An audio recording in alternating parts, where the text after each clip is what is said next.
Bonjour à tous, bienvenue dans cette vidéo dans laquelle je vais traiter des liens entre la perversion narcissique ou les relations que l'on peut avoir avec des pervers et l'éveil spirituel ou en tout cas notre propre spiritualité. Alors pour ceux qui ne me connaissent pas, je suis Tiffany, psychologue clinicienne, thérapeute psychocorporelle et conseillère en fleurs de bac et je vous partage mes connaissances, mes expériences et mes réflexions dans les domaines de la psychologie, de la spiritualité et de la physique quantique. Alors certains internautes ont à juste titre souligné le lien que l'on peut faire entre le parcours ou la relation qu'on peut avoir avec une personne perverse narcissique et le développement de notre spiritualité en fait. Et je vais vous expliquer pourquoi ça se passe, comment ça se passe et qu'est-ce qu'on peut en retirer en fait là aussi comme enseignement. Donc quand on est en relation avec un pervers en fait, alors déjà, on se rend compte, si on ne le savait pas déjà, de la capacité de nuisance que peut avoir un être humain, en fait, en général, hein, pas seulement les pervers, mais voilà, ça peut être un choc. Pour moi, ça a été vraiment un choc. Enfin, à plusieurs reprises, en fait, dans ma vie, depuis petite, ça a été un choc de voir que l'être humain peut être égoïste, jaloux, injuste, méchant gratuitement. Et à chaque fois, ce sont des choses qui me heurtaient profondément, en fait, que je ne comprenais même pas. Et bien sûr, je ne suis pas exempte, enfin, je ne suis pas parfaite, en fait, mais si vous voulez, je n'ai jamais eu envie de faire du mal à quelqu'un sans aucune raison, c'est-à-dire sans qu'il y ait des antécédents, sans que cette personne m'ait fait du mal avant, etc. Et donc c'est quelque chose qui m'était totalement étranger. Donc ça peut être un premier choc et une première prise de conscience. Et quand on est face à ce genre de choses, d'expériences, de personnes, et qu'on se rend compte de ce type de choses, en fait, ça nous ramène à nous et à justement ce que je vous expliquais, qui on est, qui l'on veut être et quelles sont nos valeurs. Et ça nous fait beaucoup réfléchir justement sur la morale, ce qui est moral et ce qui ne l'est pas, sur le bien et le mal, les notions de bien et de mal, et finalement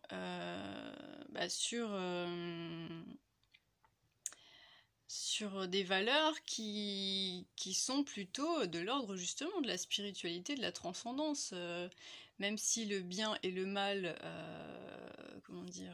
sont relatifs, si vous voulez, c'est des notions très complexes, hein. Mais en tout cas, quand on est incarné ici, sur Terre, on peut facilement comprendre que on peut faire du mal à l'autre en ayant l'intention de bien faire, et inversement, et que ce qui compte finalement c'est les conséquences et pas forcément voilà, l'intention, et ça nous fait réfléchir justement à quelles sont nos intentions, est-ce que je suis attentif justement aux répercussions que mes actes et mes paroles ont sur l'autre ou pas, est-ce que je suis capable de réparer quand je me rends compte que j'ai fait une erreur, etc. Donc tout ça, c'est tout un travail qui se met en place et qui nous fait réfléchir à plein de choses.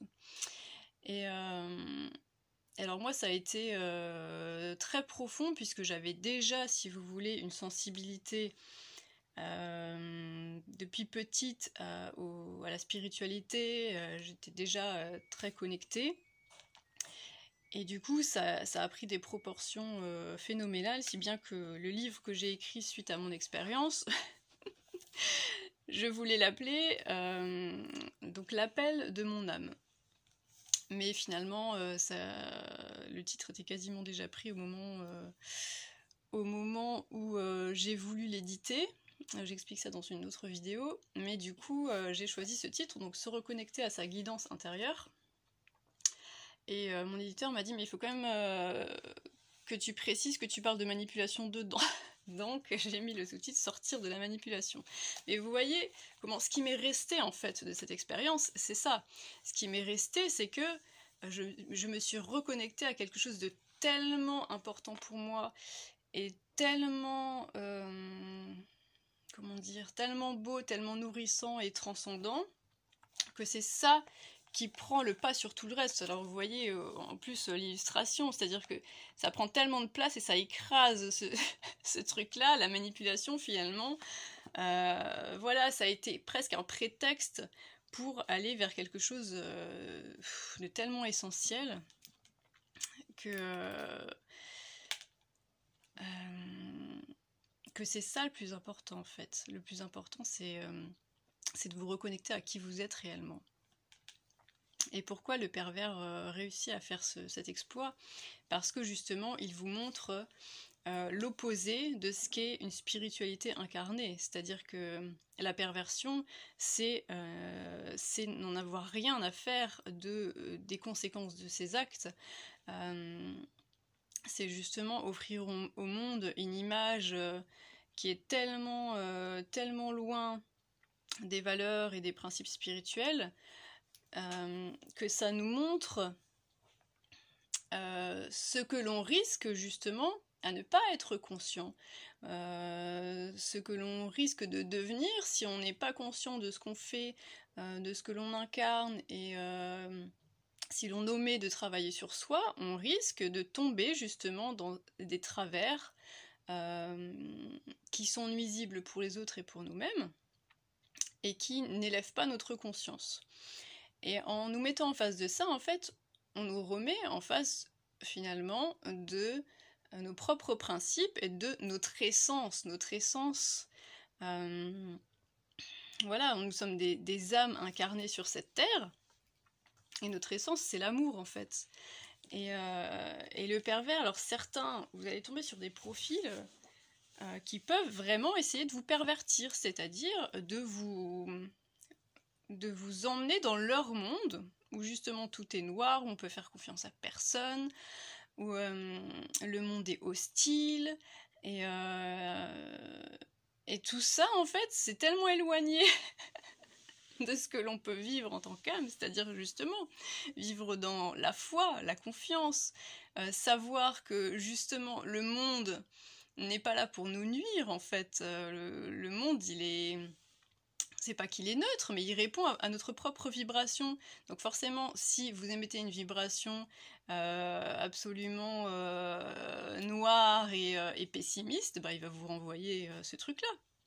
Mais à l'inverse, si vous émettez une vibration d'amour, de confiance et de foi, il va vous renvoyer le fait que, bah oui, en fait, on peut faire confiance au monde et aux gens, il y a plein d'opportunités que l'on peut saisir dans la vie, il y aura toujours quelqu'un qui vous tendra la main, et ça, c'est 2 expériences de vie que vous pouvez faire, mais à vous de choisir dans quelle direction est-ce que je vais.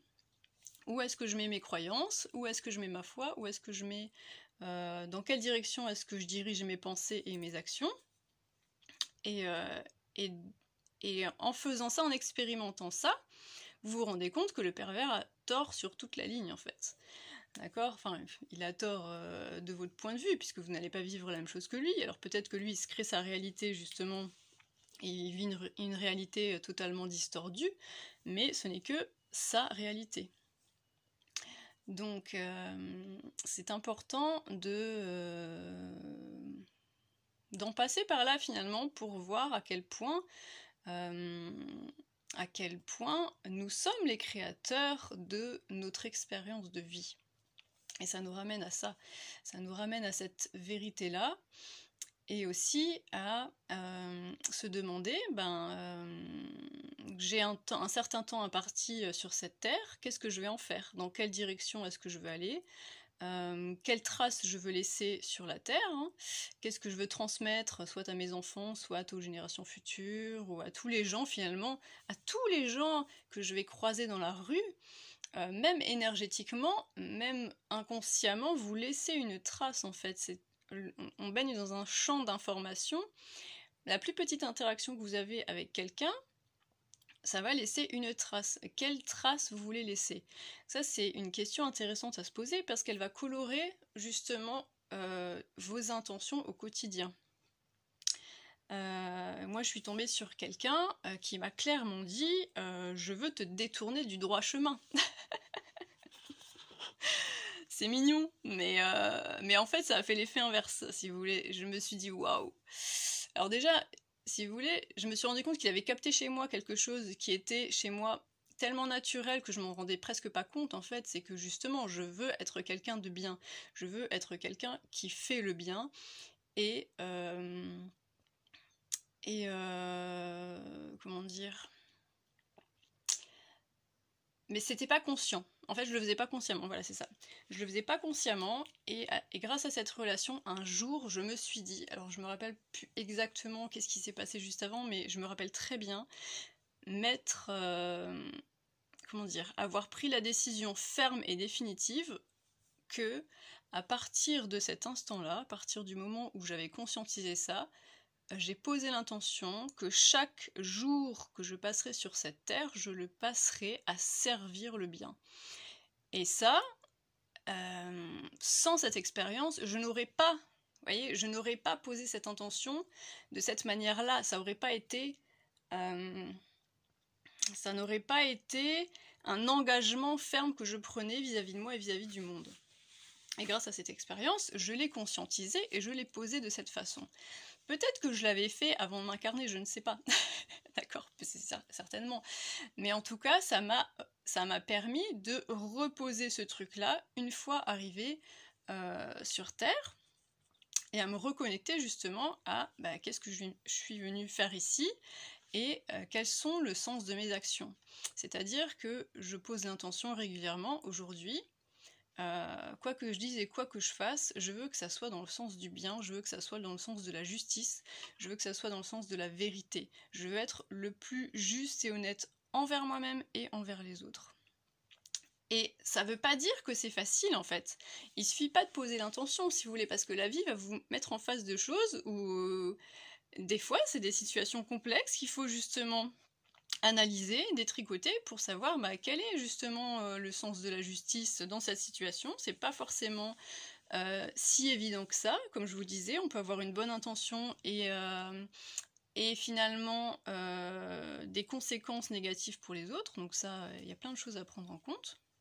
Mais en tout cas, ça vous donne un regard et une certaine manière de voir la vie qui vous amène toujours dans la même direction, si vous voulez. D'accord ? Vous posez cette intention-là, ma direction c'est ça, je vais par là, quoi qu'il arrive.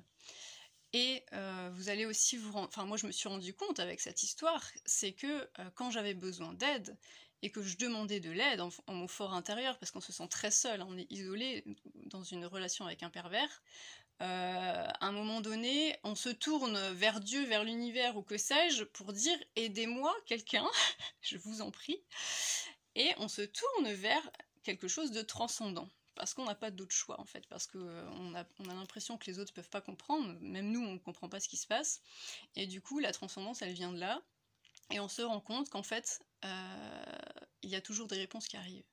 Et les réponses, elles arrivent par des biais totalement inattendus. Et c'est là aussi où on a des prises de conscience et des micro-éveils qui nous montrent finalement le chemin et qui nous disent « mais en fait, t'es toujours assisté, tu n'es jamais seul. Et là où tu penses être seul, tu n'es jamais seul en réalité. » Et ça, c'est absolument merveilleux à vivre. C'est-à-dire que même en tant que chercheur, quand on s'intéresse à plein de choses, qu'on est curieux et qu'on veut des réponses à certaines questions conceptuelles dans les sujets qui nous intéressent, vous allez vous rendre compte que quand vous posez une question, ou quand vous posez une question, à un moment donné, la réponse va arriver. Mais pas forcément dans un livre ou dans des endroits où vous attendiez qu'elle soit en fait. Ça va être par le biais d'une conversation avec un inconnu dans la rue, ça va être un truc que vous allez entendre à la radio, ça va être je sais pas, vous allez chez le dentiste, vous ouvrez un magazine et d'un coup vous avez la réponse dans un article. Vous vous demandez si c'est une caméra cachée. Enfin bon, ça va être des choses totalement inattendues et vous avez cette impression qu'en fait vous êtes relié au tout. Et là, vous vous êtes reconnecté en fait à votre essence et au fait que vous êtes un maillon dans une grande chaîne, dans un grand champ d'information, et vous êtes sans cesse en train d'émettre de l'information et d'en recevoir. Et c'est ça aussi la réalité de la, comment dire, de la physique, hein. La physique quantique, c'est ça, c'est que nous baignons dans un champ d'information et qu'on est sans cesse en interaction les uns avec les autres. Et c'est pour ça aussi qu'on ne peut plus se sentir victime des circonstances ou d'un autre ou que sais-je, puisque on est tout le temps en train de communiquer, sans le savoir. Donc après, il faut aussi être le plus au clair possible avec soi-même, avec ce qu'on émet, avec ce qui nous traverse, avec ce que l'on vit, pour se dire, bon, il m'arrive ça, mais qu'est-ce que j'ai envoyé comme information avant, en fait? Qu'est-ce que j'ai vibré pour que cette situation apparaisse dans ma vie? D'accord? Vous êtes sans cesse en intrication avec le reste du monde, vous n'êtes pas séparés du reste du monde, donc forcément, vous y prenez part tout le temps. Pas seulement aujourd'hui, mais aussi hier, aussi avant-hier, aussi il y a 2 ans, et aussi demain et dans 10 ans. Tout le temps, on est tout le temps en interaction, on est tout le temps en intrication avec le reste du monde et le reste des gens. Et donc, on ne peut plus se dire les choses m'arrivent. Non, c'est les choses arrivent par toi, grâce à toi, et tu ne perds jamais le contrôle, en fait. Tu es tout le temps en train de participer à ce qui se passe. Donc après, c'est différent de participer à ce qui se passe de manière consciente et de participer à ce qui se passe de manière inconsciente, où on a l'impression justement qu'on ne sait pas ce qui se passe. Donc c'est là où devenir conscient est très intéressant et ça devient passionnant, puisque on joue au jeu de la vie et on est présent à chaque instant à ce qui se passe, et à chaque instant on peut réagir d'une certaine façon que l'on aura choisi. D'accord? Et c'est là où on reprend le pouvoir, entre guillemets, sur sa vie, c'est-à-dire qu'on se positionne, je choisis, je suis sujet de mon expérience, et je ne me laisse plus,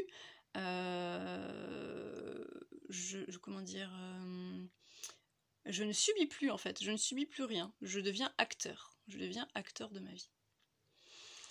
Voilà, alors j'ai un petit peu dépassé mon temps habituel. N'hésitez pas à liker, partager si vous avez aimé cette vidéo. Voilà, je ne sais pas si ça va toucher beaucoup de monde ou pas, si vous avez déjà ressenti ce genre de choses ou pas, si vous avez déjà eu des petites prises de conscience ou vous êtes posé la question, est-ce qu'il n'y a pas quelque chose de cet ordre-là. Donc ça sera un plaisir de voir vos commentaires et de pouvoir